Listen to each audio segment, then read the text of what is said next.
Today in Illustrator, I'm going to show you how to make this lotus flower in a couple quick easy steps. So let's get started. What you see on screen at the moment is a black background layer and a layer with the artwork. So I'm going to go ahead and select the artwork with my background layer currently locked to not affect that. And I'm going to hit delete to get rid of it so that we can try to recreate this. Let's toggle the visibility off for that background layer so we're working with a white artboard at the moment. And I am going to reset my fill and stroke. So I have a black stroke and I'm going to turn my fill off. So with the stroke currently selected, I'm going to my rectangle tool and I'm going to hold shift, drag out on my screen, on my artboard here, and release. So I've got a rectangle, not a rectangle, it's like a square right now at the moment from the rectangle tool. And I have these 4 circles on the corner that can be used to kind of curve the corners. So I want to curve the top right and the bottom left. So first thing I'm going to do is click on the top right one to activate it. And it's active, and it's the only one that's active because you can see clearly like that one is it almost looks like a bold circle, whereas these other ones have a different look to them. So let's just drag that in all the way and release. Let's get the bottom left, activate it by clicking on it, drag it in and release. So hold shift, get a corner of that shape that you just created, and let's make it go up and down by moving it on one of those corners as you see on screen. So we've got one petal that's going up and down, and that's good, but we got to make like a lot more copies to activate the look we're going for. Let's, with this currently selected, get our rotate tool. You can press the keyboard shortcut R. We've used rotate tool in my tutorials before, so when we click on it with our shape selected, a little light blue crosshair pops up right in the center for me.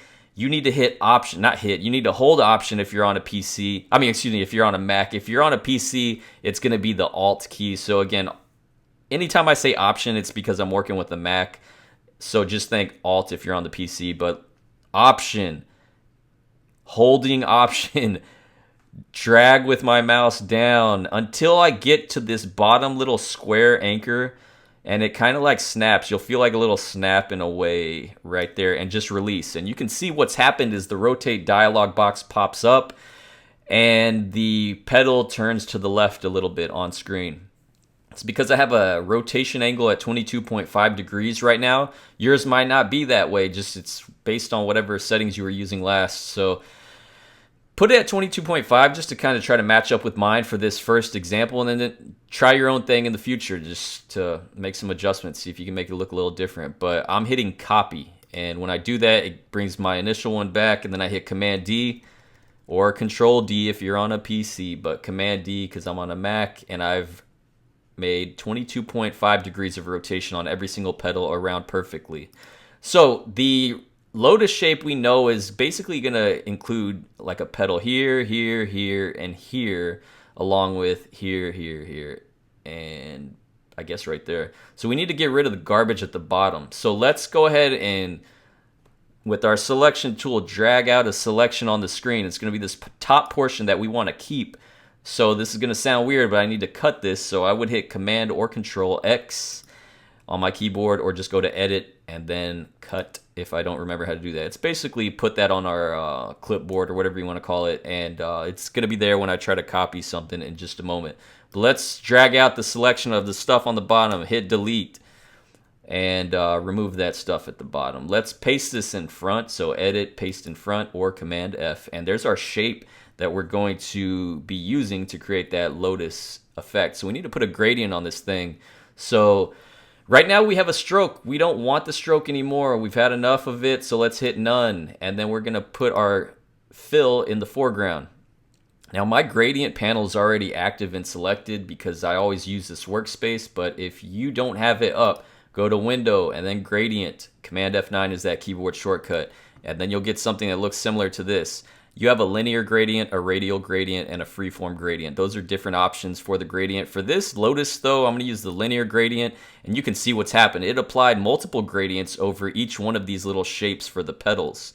We don't want that. We just want one gradient. So with it currently selected, with the gradient in the foreground and no fill at all, we're going to our gradient tool on the left side on the toolbar. The keyboard shortcut is G. I can click on it. I will now have the ability to drag up or down or side, whatever angle I want, and create just one gradient to affect all of these shapes at once. So I'm going to go ahead and do that, going down at the bottom to the top like that. I think that's good enough. If I don't like that, I can always go back to my gradient tool and just redrag and make adjustments if I want. But let's go ahead and I think I like the one before, so I just hit Command Z to get the one I had before, and here it is. We're just going to work with this. Now, we've created one gradient, but it's turned this basically into a blob, but all of the petals are still there. You can see as I hover over the shape, they're just like a gradient. So I'm going to turn my background back on, so I'll click that eyeball and the visibility's on. It's still locked, so when I drag over this, I need to go find my transparency panel. Again, mine is up because I use it a lot, but if yours is not, go to Window. Anytime you need a panel, go find your window options and then just pick the one you're looking for. Ours is transparency. There it is. I'm going to drag it out so you can see clearly what is involved with that transparency panel. It's currently selected a normal mode with 100% opacity for our options by default. So with my shape selected, I'm going to change this thing to screen, and all of these petals are going to affect each other based on my selection. So just like that, I've selected screen for my transparency mode. I'm going to deselect the shape, and you can see the gradient formed and affected with our screen transparency on top of it. Now, the colors are totally up to you. You should probably try your own gradient and just mess around with the look of it. This is a simple lotus flower shape, but you learned how to create this very quickly and easy with just a few little steps using your rotate tool, modifying a rectangle shape, and using a specific rotation angle. Getting these little petals just like this, instead of trying to draw each one out individually, you used a much quicker method, and we adjusted our gradient, we adjusted the transparency mode, and just like that, you have a nice looking little lotus that could be the start of a logo. It could be any sort of little graphical element you need to incorporate on any sort of icon that you may use for whatever. So I hope you enjoyed that tutorial. If you have any questions, let me know. If not, I'll see you on the next one. Peace.